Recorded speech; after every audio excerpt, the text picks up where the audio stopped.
विद्यार्थी मित्रांनो, आज आपण रेशियो अँड प्रपोर्शन या प्रकरणातील पुढचा मुद्दा पाहणार आहोत, properties of the ratio. Today we are going to study the ratio and the proportion and the point is properties of the ratio. First property of the ratio is the ratio of numbers a and b is written as a is to b or a upon b. A is called the predecessor while b is called the successor. Predecessor that is first term and the successor that is second term. आता हे जर मराठीतून बघायचं झालं तर कसं म्हणता येईल, दोन संख्यांचं गुणोत्तर कोणत्या प्रकारे लिहिले जातं, एस बी किंवा ए छेद बी. त्यातला जो ए आहे त्या ए ला प्रेडेसर किंवा फर्स्ट टर्म असं म्हणतात. प्रेडेसर म्हणजे त्याला मराठीत पूर्वपद म्हणतात, पूर्वपद किंवा पहिलं पद. And B is called successor, that is उत्तरपद किंवा दुसरे पद असं म्हणतात. म्हणजे दोन संख्यांचं गुणोत्तर, the ratio of the two numbers A and B is written as a as to b or a upon b. A is called the first term while b is called the second term in the simple way. For example,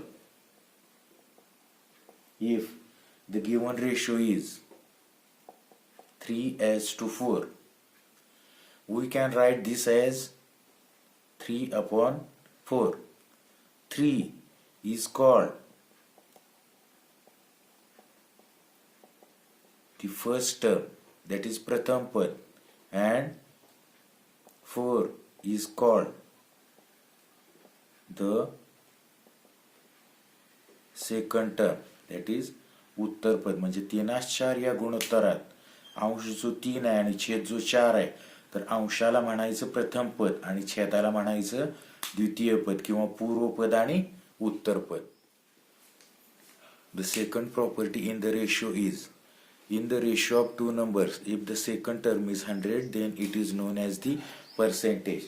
मराठीमध्ये जर बघायचं झालं तर दोन संख्यांच्या गुणोत्तरात उत्तर पद किंवा दुसरं पद जर 100 असेल तर त्याला शतमान असं म्हणतात किंवा टक्केवारी किंवा शेकडा असं पण म्हणतात. For example, if you got 70 marks out of 100 in the exam, then in this ratio the first term that is 70 and the second term that is 100, according to the property in the ratio of two numbers, if the second term that is second term is 100, then it is known as percentage. We can write it also as 70%. 70%, that is you got the marks 70 out of the 100. The third property of the ratio is the ratio remains unchanged if its terms are multiplied or divided by the non-zero numbers. म्हणजे मराठीत जर बघायचं झालं तर ह्याला काय म्हणता येईल, प्रमाणातील किंवा गुणोत्तरातील सर्व संख्यांना एका शून्येतर संख्येने गुणले किंवा भागले तर जे प्रमाण आहे ते प्रमाण मात्र बदलत नाही. म्हणजे शून्येतर संख्येने गुणलं किंवा भागलं तर ratio remains unchange. For example, in the ratio of 3 as to 4, we can write it as also 3 upon 4. According to the property, if the terms are multiplied by non-zero number, that is, suppose first term is multiplied by 3, then second term is also multiplied by 3, and the ratio is 3 3s are 9, 4 3s are 12. The ratio 9 upon 12 or 9 is to 12 is the same as the 3 as to 4 equal to 9 as to 3 as to 4 equal to 9 as to 12. If we multiplied by 5, first term is multiplied by 5 and the second term is also multiplied by 5, then the ratio is 15 as to 20 and it is also equal to The ratio that is 3:4 is equal to 9:12 is equal to 15:20. That is, ratio remains unchanged if its terms are multiplied. For example, they are divided by the non-zero number. Suppose ratio is 9/12 and first term and second term, that is numerator and denominator, is divided by 3, then it comes 9 divided by 3 upon 12 divided by 3. It comes 3 3s are 9, 3 4s are 12. In the same way, the ratio 15/20 is also divided by 15 divided by 5 and 20 divided by 5. Then the ratio comes 5 3s are 15 and 5 4s are 20.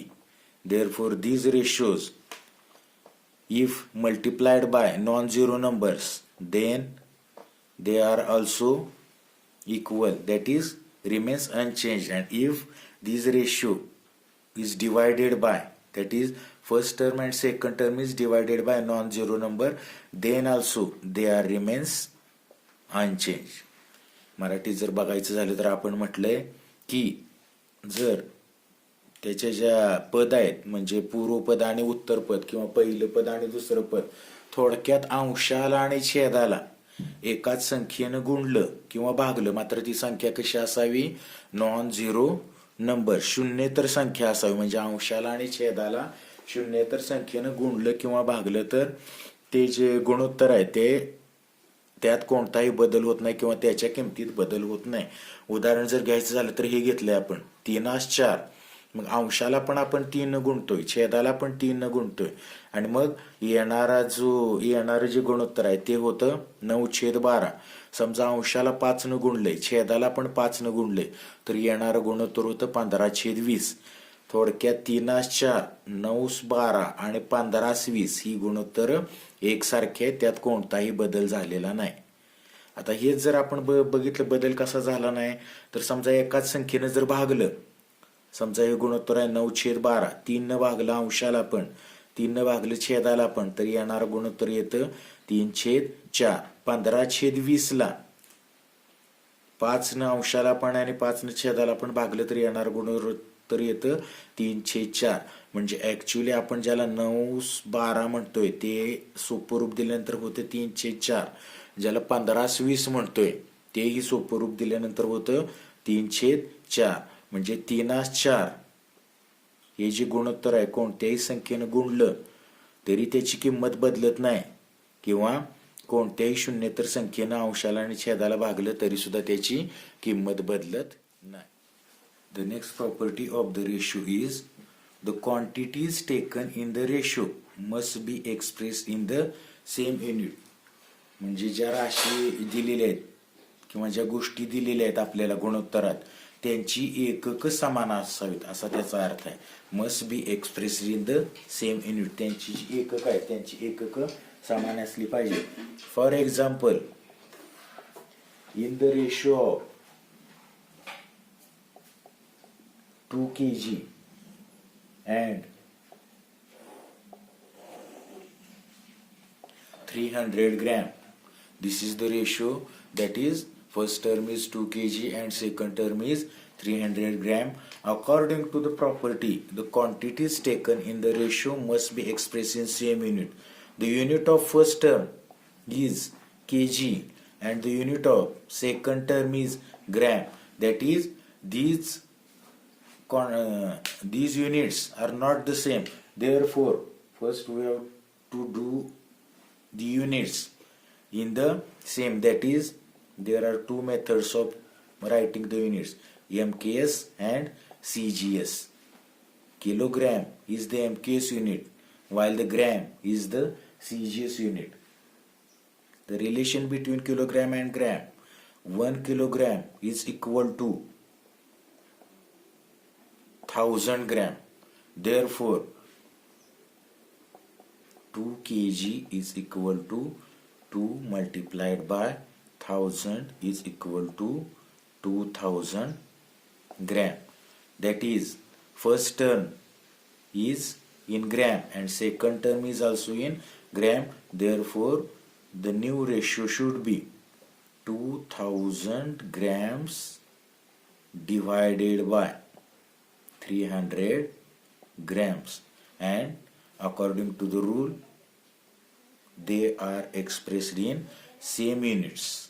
मराठीत जर हेच बघायचं झालं तर जी एकक आपण घेणार आहे, ज्या राशी दिलेत किंवा ज्या गोष्टी दिलेत त्यांची जी एकक आहेत ती एकक समान असावीत, असा एक नियम आहे गुणोत्तराचा.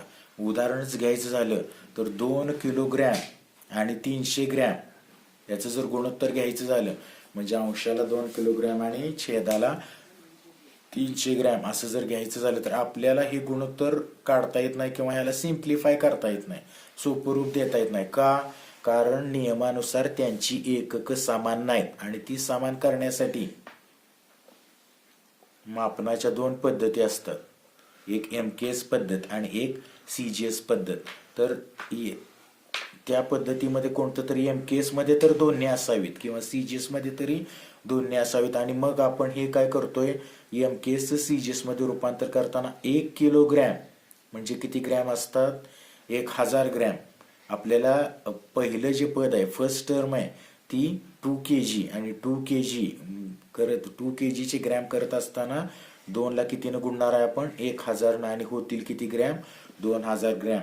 आणि म्हणून 2 किलोग्रॅम छेद 300 ग्रॅम हेच गुणोत्तर आता काय होणार आहे, 2000 ग्रॅम छेद 300 ग्रॅम. आता काय झाले, first term and second term are expressed in same unit, that is grams. The fifth, that is last property of the ratio, is the ratio of two quantities is unitless. युनिटलेसला तुम्ही एकक रहित म्हणता, म्हणजे थोडक्यात गुणोत्तराला एकक नसतं. The ratio of two quantities is युनिटलेस. कोणत्याही दोन संख्यांचं गुणोत्तर हे एकक रहित असतं असं त्यांना म्हणायचं आहे. For example, in fourth property we have taken as 2000 grams and second term is 300 grams. If we simplify it, numerator is gram, denominator is also gram, therefore it is cancelled and numerators 20 is deleted for the denominators 20 and the ratio is 20/3, that is 20:3. Therefore, for this ratio there is no unit, that is ratio of two quantities is unitless because numerators and denominators unit is cancelled to each other. हे जर आपण बघितलं, ह्याचं जर उदाहरण घेतलं की गुणोत्तराला एकक नसतं, समजा वरच्याच आपण चौथ्या गुणधर्मात बघितलं होतं की 2000 ग्रॅम आणि 300 ग्रॅमचा जर रेशो घेतला आपण तर अंशाचं पण जे अंशाच्या पदाचं पण 1 ग्रॅम आहे, छेदाच्या पदाचं पण 1 ग्रॅम आहे आणि ग्रॅमला ग्रॅम काय होणार आहे, कॅन्सल होणार आहे. आणि त्या हिशोबानं मग युनिट एकक जर कॅन्सल झालं तर ते तो जो गुणोत्तर आहे ते गुणोत्तराला कोणतंही एकक राहत नाही, म्हणून ते म्हणतात की गुणोत्तराला एकक नसतं, युनिटलेस म्हणजे एकक रहित. आणि मग हे येणारं गुणोत्तर जर सिम्प्लिफाय केलं तर आपण ते किती येतं, 20/3 किंवा 20/3.